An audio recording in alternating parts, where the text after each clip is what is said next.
Hello, everyone, and welcome to the Future of Space. I'm your host, Daniel Fox. Our guest today is Dr. Camille Wardrop Alleyne.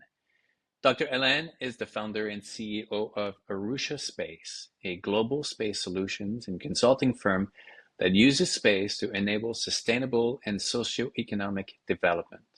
Prior to this, she had a 28-year career advancing the areas of aerospace and space technology development at NASA. Camille was a leading architect for several of NASA's commercialization strategies, enabling billions of dollars in space economies in low orbit and on the moon. She is the first African American to lead a major human spaceflight program at NASA. Dr. Camille, welcome to the Future Space. Thank you, Daniel, for having me. It's a pleasure to be here.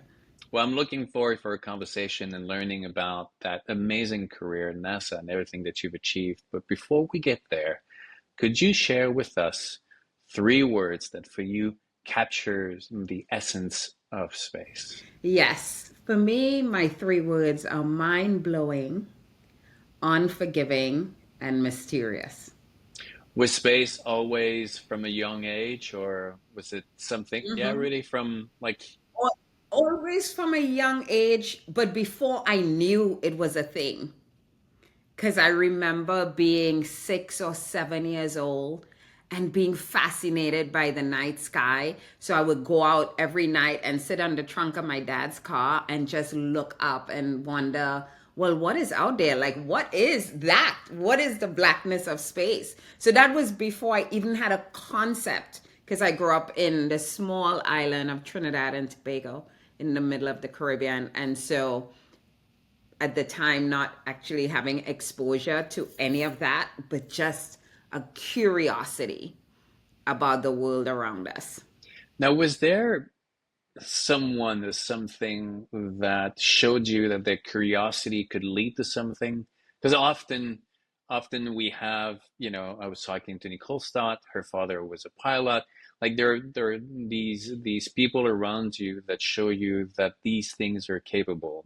And from a little girl in Trinidad being on an island looking up into the night sky to having a 28-year career at NASA was like, did you just go, that's it, I'm leaving the island and I'm going to to NASA, or someone showed you the way? Not at all. Neither, actually.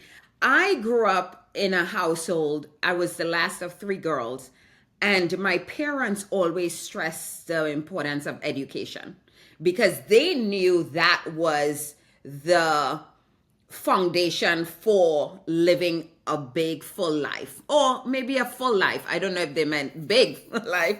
um and so I was focused on school, focused on my education, really good in math and science, and grew up in all girl environments where you were encouraged to be the best, your best self, right? And so being in math and science, not many other girls being interested in math and science, but wanting to always blaze that trail. I didn't know that back then, but I was always that little person who wanted to, you know, go out where nobody was going, doing things nobody else was doing, taking on the hardest challenges.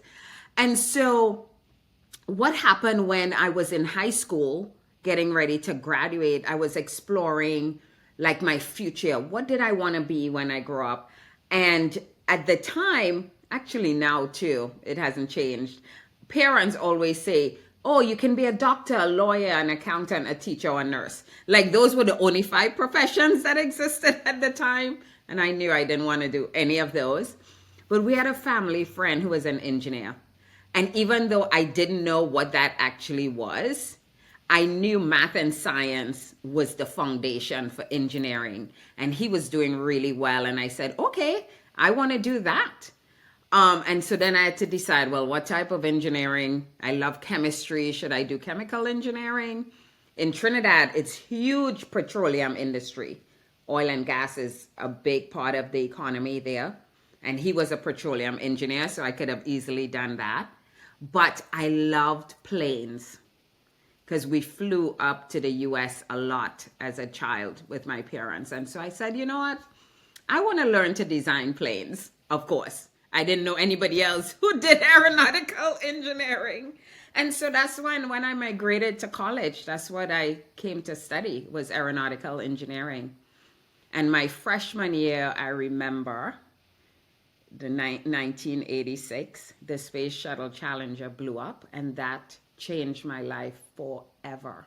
Because at that point, I didn't even know there was a place called NASA. I didn't know there was a thing called a space shuttle. I didn't know there was a job called being an astronaut. And in that moment, my mind was blown. And I was like, that's what I want to do. And so I kind of switched my focus from aeronautical to aerospace. And 6 years after that, I was driving into the gates of Kennedy Space Center for what has been an extraordinary career. Amazing. It's amazing how these, I mean, I know that like I never want to say, um, to give a justification to the tragedy that happens in our world, but you cannot take away who we are today without these tragic events, right? The we are defined by these moments in our lives. I mean, we could, we could even say that the society that we are is a wisdom from all the wars behind, and if you go back in time and you say let's eliminate all the wars, well, maybe we would not be who we are today. And I think that as a society right now, we struggle trying to find the point forward from that place of challenge where, because I think that we are at that dividing, that place where the way that we existed worked or had a certain sense for decades, but now we know that it cannot go forward. I mean, that lifestyle cannot be, move forward. And at the same time, we cannot look into the past by saying, how could they do that? Because they tried to do the best with the tools and the knowledge that they had. So how can we all point in the same direction, working together? Um, Camille, the there's a lot that I want to go back to, but before we get there, the obviously as an engineer, you understand the science and the math story of space, the technology, the all the advantages that come from pushing the boundaries and going over there. But what would you say is the human story of going to space? I think the human story is about exploration. It's about pushing the boundaries of our imagination, right? And what is possible when we could come together to solve huge challenges, right? Like going to space. Now, there's the human body part of it where our human body was created in a 1G environment, right? And so now we are trying to, live in these harsh environments and trying to understand how we do that sustainably. But I think the human story is really about inspiration. It's about pushing the boundaries of our imagination and really, trying to understand how much more we could do and achieve as humans. When you were talking about like right now, the challenge, we're thinking of our bodies in 1G, and then we're going into this place and all the difficulties and the obstacles ahead of us.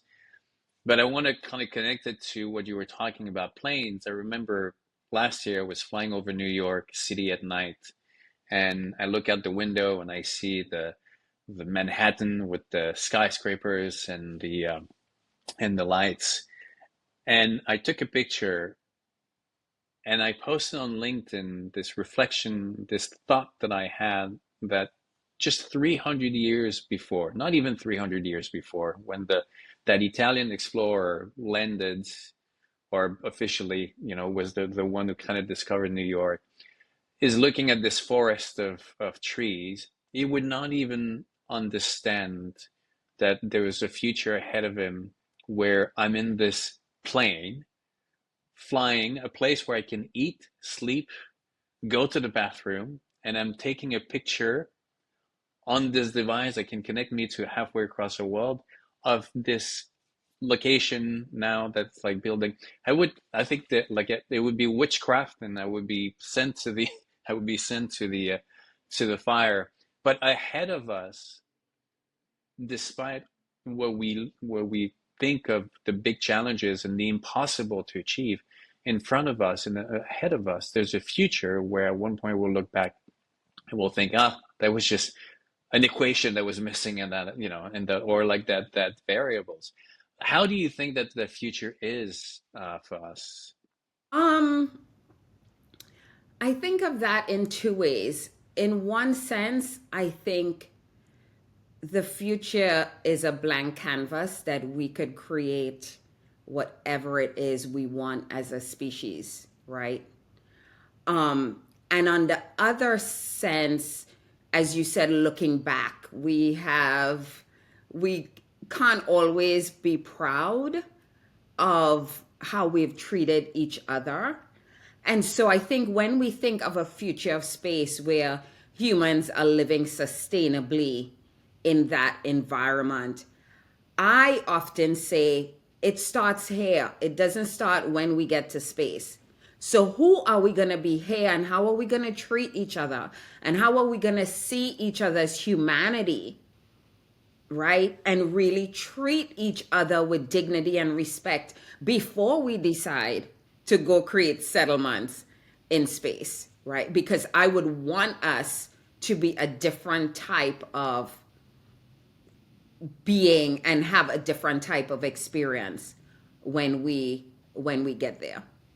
Do you think that already there's a lot of conversation? I always, maybe because we meet the same people, but I have a feeling that there's thousands of people who wake up every morning trying to shape that future, right? And no one, I mean, I don't think that back in the 1500s from Europe to North America, people were having conversations about how to do things sustainably. Their realities were really different. But now, we're already talking about legislation on the moon. We're already talking about diversity, inclusivity. We're trying to bring a lot of people to the conversation. Do you think that like there's a certain movement towards that future that we're trying to build? I think so. I think there are some people who are that out of the box thinking that are pushing that conversation, and I want to hear more of that. That was the reason I started my company, was to really look at how we use space and its technology to improve the quality of our lives here on earth, and to solve problems and to help with development and to be more inclusive of people, right? Oftentimes, and I've been in this business for a long time, it's been very exclusive, right? And so, how going forward do we open up our minds and our hearts to be more inclusive of all people in this conversation of space? And what does that future look like? And everybody being able to have a voice. And that is what excites me about the future and about what I'm doing now, is really like, how do we bring new voices to the table, right? New perspectives, unique perspectives to shaping the future. And how do you see, because the moon and space, right, represents, and if we start to bring everyone to the table, then we get into the mythology of these elements, right? We just recently had with Navajo who like said, well, the moon is sacred. Well, okay, beyond the moon is sacred, how, like, is there a place for conversation from their perspective? Or now, because you're looking at these things that are so beyond our understanding of how life was, how are you incorporating these different perspectives, but at the same time moving forward? We have to be open to actually bringing them to the table in the first place, and being open to what other perspectives are about our exploration feats, right? And then find some common ground. We have to. We can't, space is for everyone. We often say that, right? I am not sure. Our actions always support that. But really coming together. And we have examples of coming together. I always say space is the language of peace. It's the place where people with common views and common goals could come together to solve for the common good, right? And so it's bringing other perspectives to the table and finding those areas of intersection, those areas of commonality, those shared interests in order to shape the future. And I absolutely think it's possible. We have to really, you know, open our minds and hearts. I have a feeling that sometimes the part of the challenge in creating that constructive narrative is that we have an issue in the fact that we've created a really bad narrative about who we are as a species and what life is, right? We are quick to blame the past. We are quick to blame ourselves. I was having a conversation recently about how, in the days of Shackleton or the exploration, there was a certain admiration to an era of exploration that was going to, pushing the boundaries. Now there's a certain kind of almost resentment of exploration because we think that the human species is a bad species, that we're constantly contaminating.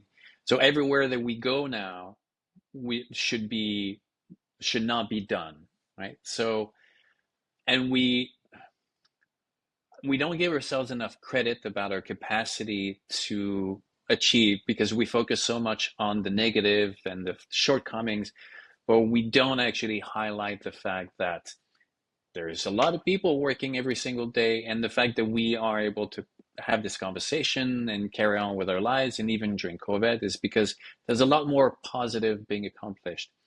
So as we discuss the complexity of that future, is one of that objective is to reshape the narrative of who we are as a species and what life is. What do you think?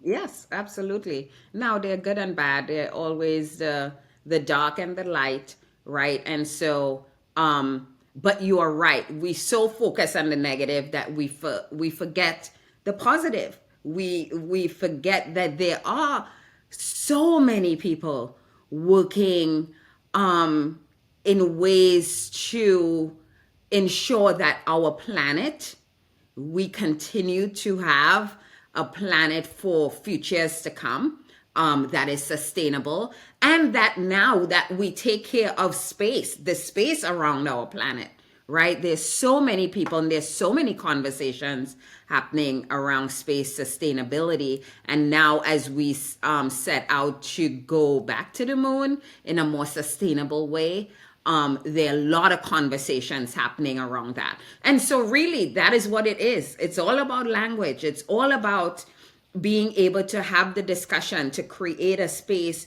where, again, all sides could be at the table, being able to, advocate for what this future looks like, in a way that sustains us as a species, sustains our planet, and still allows us to dream, and push the boundaries. The you were saying conversation, communication, language. It's all about language, and yet language is at the root of all the conflicts. I mean, the even between couples in a marriage, the communication 101, we go to therapy just to understand and to try to process that language with our own baggage. And now I see a world that is becoming more and more complex, that demands a lot more effort trying to navigate and understand, and yet our skills to communicate are not being maintained, are not being, nurtured, and we're not giving. I personally, I don't see the teaching of these skills being, the being emphasized when people are in school. So how, like, from without your company, do you see giving those communication skills being an important part of the strategy of the work that we need to be able to do? I mean, I don't. We are human beings. How we communicate is through language. That, I mean, that is like fundamental to our existence, right? And so, how do we use language is transformative too, by the way. I can say something one way and you've heard it several other ways, and just how I say it and the words I use totally changes your view, right? And so I don't think there's anything extra we need to do. This is who we are. This is the core of who we are in our essence, right? And it's really our listening for people, right? It's our listening. It's not our language, it's our listening. So, how do we listen more actively, more inclusively? How, again, do we open up our minds and our thinking to hear what other people have to say? But when you're talking about listening, I had this little thought memory that I had in the back of my mind, and here I'm just gonna share something that will say a lot. But I used to watch Grey's Anatomy. That was my Uh-huh. that My was daughter loves that that was show.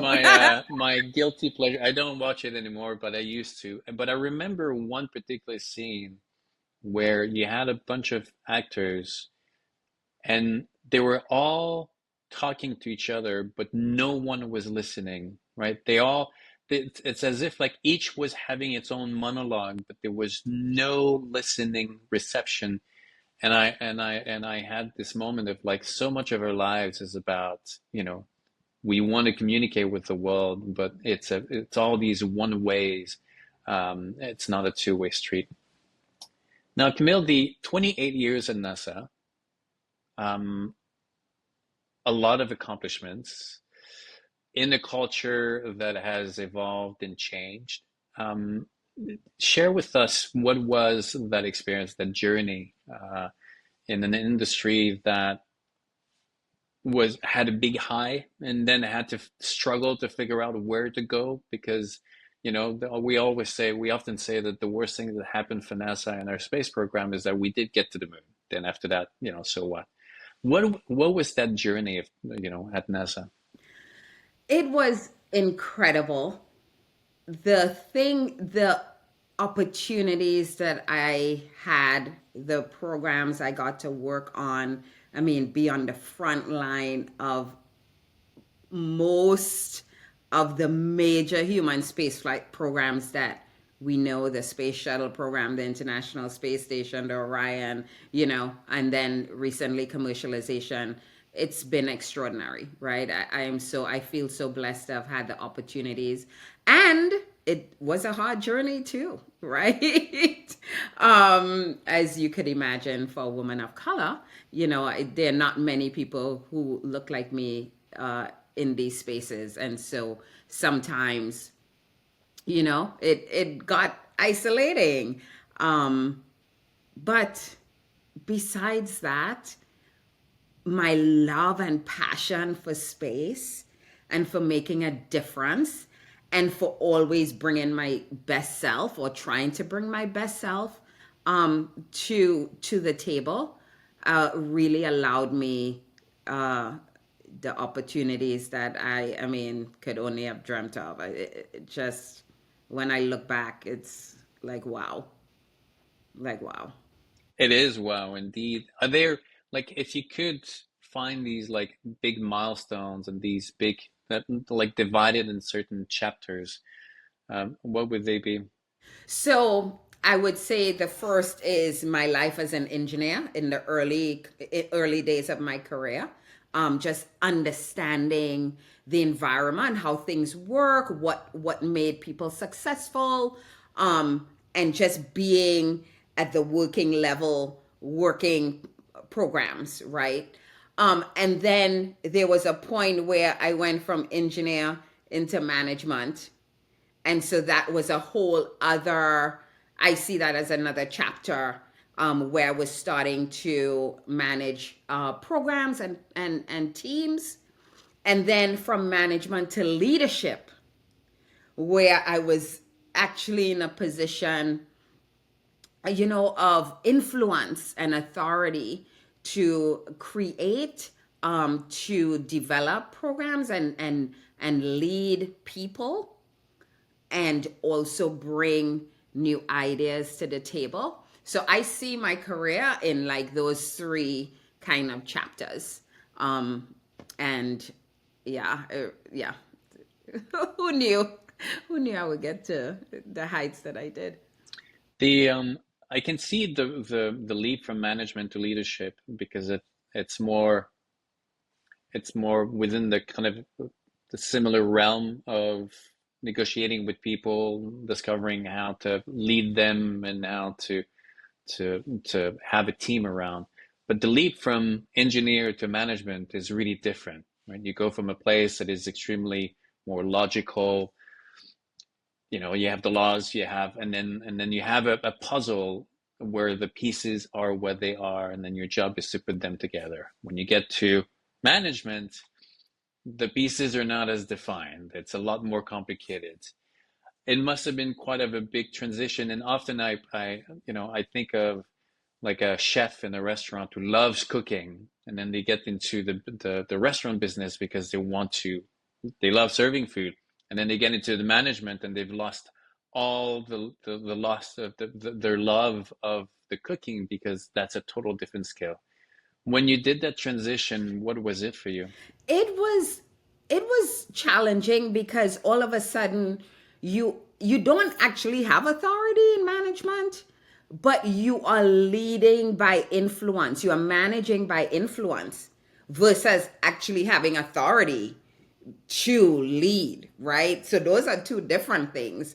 And so it takes a different set of skills to actually influence people around you to get the job done and work towards a successful mission. So really understanding myself and what my gifts were. I'm really a people person. I'm really known for that. I really care about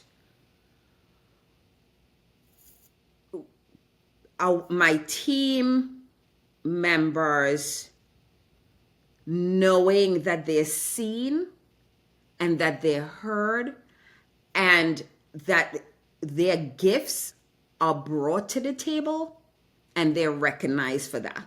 Like that is what I have worked hard in in my leadership positions to ensure, right? Enabling and empowering people around me to see their greatness. And so understanding that about myself was a journey, right? And then being able to impart that on others around me was also a journey. But it made the world of difference, I tell you. Really, and when I left, my retirement party, I really got to see how much of a difference and a contribution I had made to the people that I'd met along the way. Just for, them feeling seen and heard and having a space where they could come and share what they were dealing with and stuff like that. I think for me, that is one of the most fulfilling experiences that I've had as a leader at the agency. Now, you mentioned that when you transitioned to the management, you had to learn what makes people successful. So what makes people successful?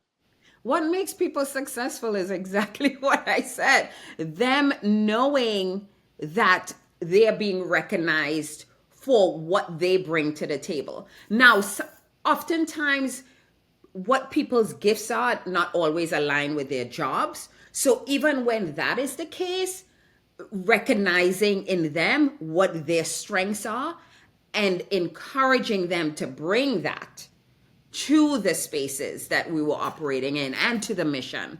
And so that really made a world of difference. I think we all want to be seen. We want to know that we are appreciated, that what we say matter. And so I think that's really the secret sauce of leadership, like effective leadership. That was one of my biggest unexpected discoveries when I did solo wilderness expeditions, and part of my process would go and stay with, stay with families that were in these places, right, that I didn't know anything about. Like I've always thought that it would be arrogant for me to go to these remote places as a visitor and capture their energy, really capture their spirit. So my process was to stay with them, get to sit at the table, share the bread, share their stories, listen to them telling me their loves of the place. But what I've discovered is because many of them we would disagree on a lot of things. But at the core of it, at that table, when you're sharing food and you're drinking a glass of wine, you realize that every single person wants the same thing. They want to put food on the table. They want to give their children a future. They want to do something that matters. Then after that, it gets a bit complicated. But at the core of it, we're all the same thing. So when we start to talk about these challenges again, and as we move forward, these new places that we go, I think that part of the problem is that we start to point fingers at each other, thinking that one is actually not trying to do the same thing, but everybody, right? The people at NASA are trying to find a solution for the Earth. The people of the environmental movement are trying to, not repeat the same mistakes. But everybody is trying to do the same thing. So if we can bring the conversation back to this inclusion, then we can move together. Is that what you're trying to do with the company right now? Absolutely. Absolutely. Absolutely. And seeing that everyone, we all want to do our best, the best way we know how to. It looks different for everybody, right? But how do we bring again those perspectives together to solve problems? Definitely. That's what I'm excited about. Now, at NASA, I'm pretty sure, today, still today, as you transition into the company and into what you're doing in the future, were there, we all often talk about the importance of having mentors around, people that are able to, to give you the little push or give you the little critique of feedback. So from your engineered management to leadership, and now after post-retired, creating your own company, are you able to share some of these people that in your life were for instrumental in who you are today? Yeah, no, absolutely. I mean, mentors are critical to anyone's journey, right? Because they're the ones who help you steer, when, especially when you're new in your early career and you have no clue where the landmines are, they help steer you, right? And then later on, really, it's not mentors, but advocates and sponsors that actually help you grow and advance throughout your career. But for sure, starting with my mom and my parents. My mom actually is still, I mean, still alive at 93 years old, but for sure she was my first, right? Because she was the one who saw something in me. She saw my gifts early on, couldn't articulate it, right? But in the things she said and did and exposed me to, as I look back, I realized, oh yeah, like she was, guiding me. She was helping to nurture those gifts that within me. So definitely early on. And then there were people along the way, family, friends who saw that light, and would say, you are going to be something one day. And so it's just like, I don't know what that is, but people saw that, and then along the way, countless folks in my career. But then there are folks who I've never met who have been inspirational and whose shoulders I stand on, like the what we know them as the hidden figures, but the human computers early on. I mean, if it weren't for them, I would not have been able to have the career I had, and I certainly stand on their shoulders, right? Because of them, I am. And so there are those people too who are no longer with us, who really served as an inspiration for me and my career. We're so defined. I mean, yes, we have our own person, the biology of who we are, right? And you're born into this world with a certain sets of genes, and there's a package and that comes with you. But then there's a context of how you're brought up and the people that surround you in these moments. Um, I was just listening to this morning on the podcast Hidden Brain, and they were talking about how Lincoln, one of his strength was understanding the humility and the complexity of the situation where, the North would not be different if they were living in the South. And like the context will shape a lot of who you are. And I think that today, as the world is being polarized in these places, we have to go back to that humility and understanding that we might not be different had we been brought up in those environments. So reaching out and understanding these perspectives, because there's 8 billion people on the planet. There's 8 billion different stories and perspective, right? So Yes, yes. it's complicated. It's really complicated. But that's no excuse for us, again, seeing each other's humanity, right? No, it's not an excuse, but starting from understanding and accepting that, and also often sometimes I think that space is this new opportunity, but it won't be, a walk in the park. We need to understand, because I think that there's a generation like with Star Trek that gave a certain image of it's going to work like these things that can bring conflict. We eliminate them, but in reality, there's going to be the same conflict that we have on Earth, that exists within the family, that exists within ourselves, will continue with us, because nature by itself is is built on tension and disruption. It doesn't want perfection, because where does it go if there's perfection? There's nothing. There's no evolution. So we have to give ourselves the expectation that we will have to work, to create that future, right?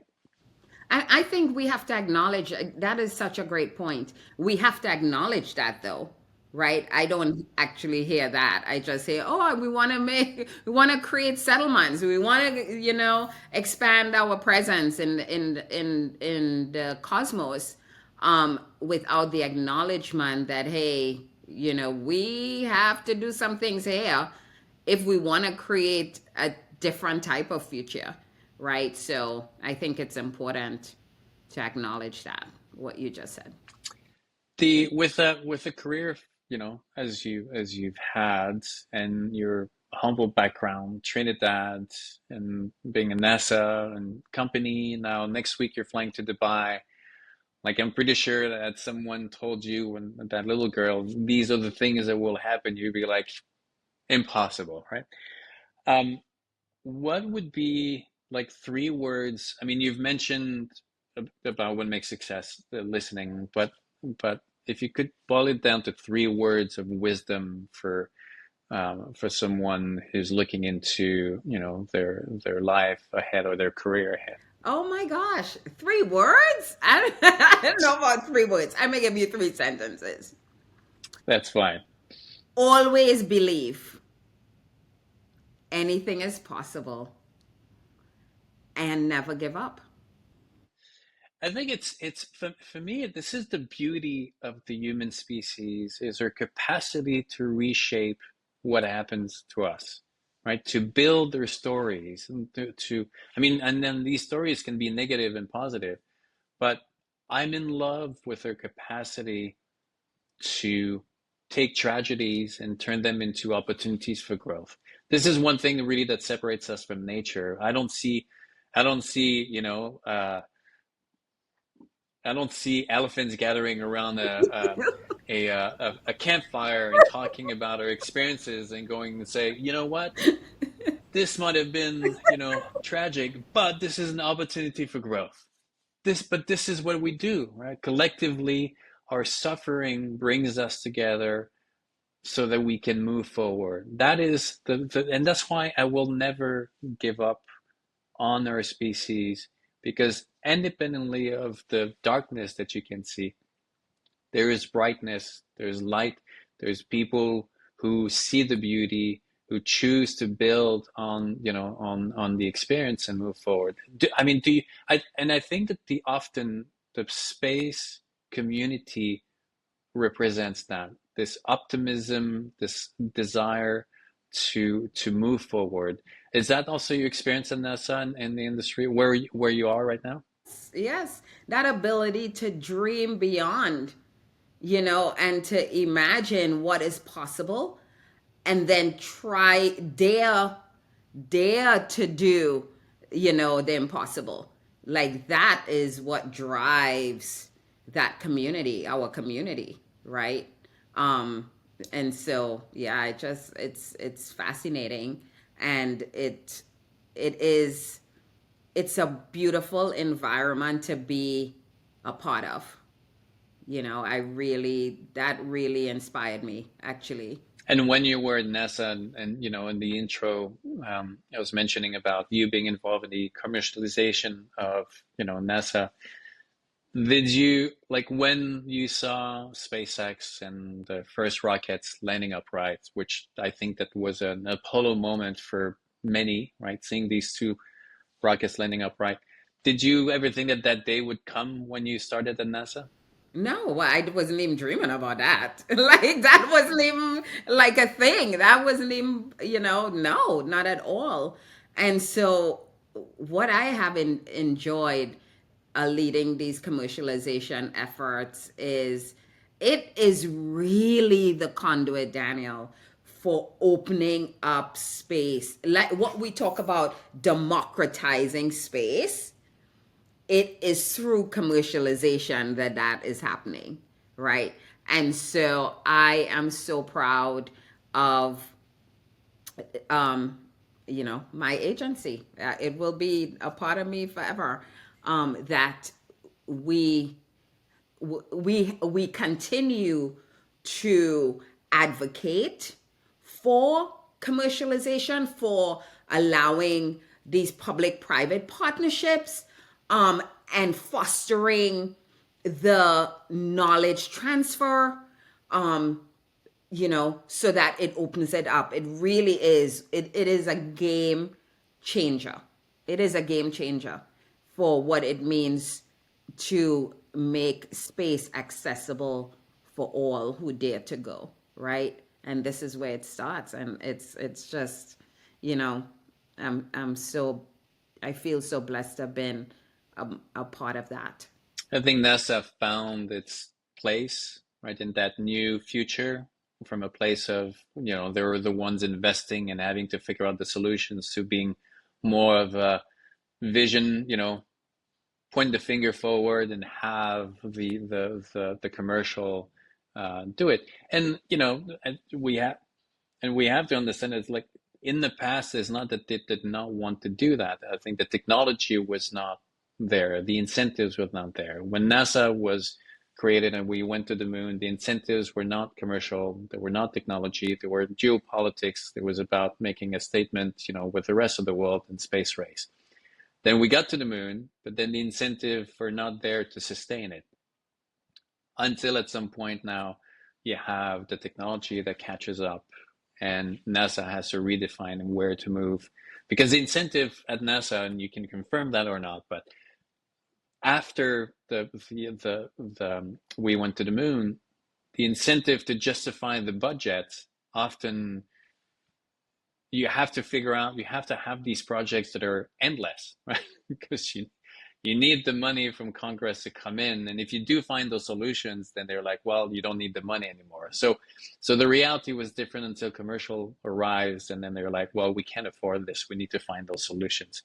But I think the NASA now has found its proper place. And is that something that now you see also? I would say it a little differently. I think we foster commercialization and these private public partnerships because there's a recognition that a private sector could do some of these things that we were the only ones who could do, right? And now our role is really paving the way for other markets. So going where nobody else could go, right? Like doing the really hard things um, where there are no markets, right? That is our role for discovery and for advancement of our knowledge. And in the process, creating a path for markets to follow, right? And so there's always going to be a role for NASA and the agency, always. But now that we've created this foundation, this I say ecosystem that fosters private sector and commercialization, which in itself is gonna again open up and bring these innovative ideas, and they're able to move so much more quickly, and they're more agile and nimble, and we could get things done in a faster way. So no, I think you need both. It's like people saying, why do we need humans to go to Mars? Can we just send robots? No, you need No. both. You need both, right? It's not all or nothing. It's both. It's both and so no, we need both the government, and we need the private sector to work. Yep, absolutely. Totally agree. Camille, I mean, you're flying to Dubai. You're going to be on the road. A lot of things ahead of you, but anything, because we're going to be putting all the links to your work in the description. But any things that you would like to highlight before we come to the conclusion of our fascinating conversation? Yes, my work, we didn't talk about my work with girls empowerment and girls education around the world. And that is also something I've been extremely passionate about, and dedicated a lot of my life to, is really how do we encourage and empower women, girls, to be a part of this in greater numbers, right? Because we're struggling with participation. And so my work traveling around the world, sharing my story, inspiring and empowering, is something that I will continue to do, and I'm excited about. Well, and one day when you're the age of your mother, who's now like, you look Oh back and God. there's going to be generation of young girls or women that for whom you have played an important role in being that mentor, being that person that tells them it's possible. So, Camille, it's always a pleasure. I know that when we have our conversations and we could carry on, but I want to be mindful of your time. Thank you so much for being on the Future Space today. Thank you for this really delightful conversation. It's one I don't have often, but I really enjoyed it. So thank you, Daniel, for all the work that you're doing to bring these different perspectives to what it means to shape the future of space. Thank you. Have a good day. You too. Bye.